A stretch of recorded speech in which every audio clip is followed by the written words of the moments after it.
I would describe Koa as a very complex character. She matures very quickly in a short amount of time with the chaos of surviving and the risk of, you know, getting eaten by a dinosaur. We see her grow up and we see her learn how to survive at a very young age. She's very young and she only has Mills to rely on. As the only survivor, she has none of her family and she is scared and nervous, but it was really important for me to portray a girl that grows to be very strong and independent and knows what to do in a moment of panic. And yeah.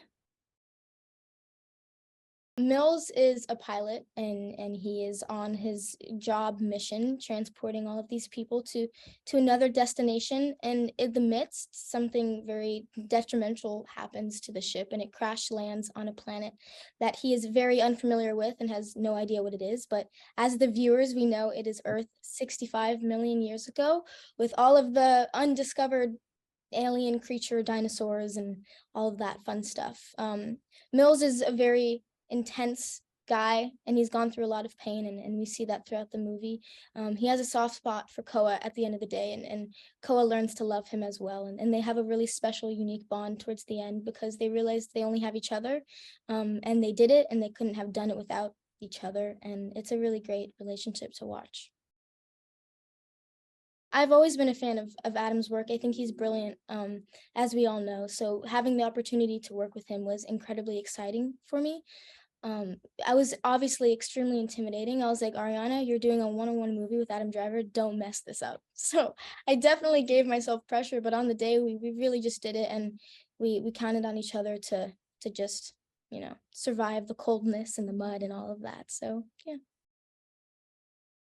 Scott and Bryan are great. I mean, they wrote the Quiet Place, which is an incredible movie. So that was definitely exciting when I heard that they would be a part of the film.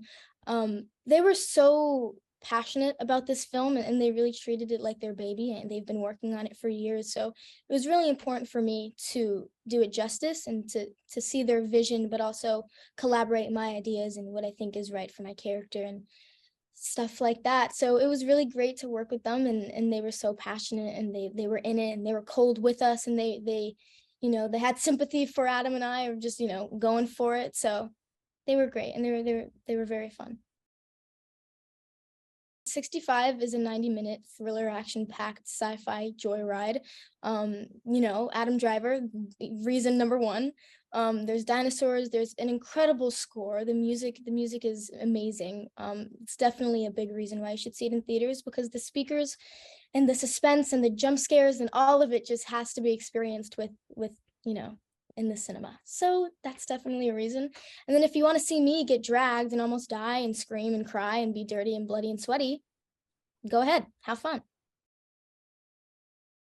I'm kind of really used to working with things that aren't actually there in real life. When I did Infinity War, obviously I wasn't on a different gold orange planet, or with Love and Monsters, the monsters weren't actually real. So I've definitely had that time to sharpen up my imagination skills.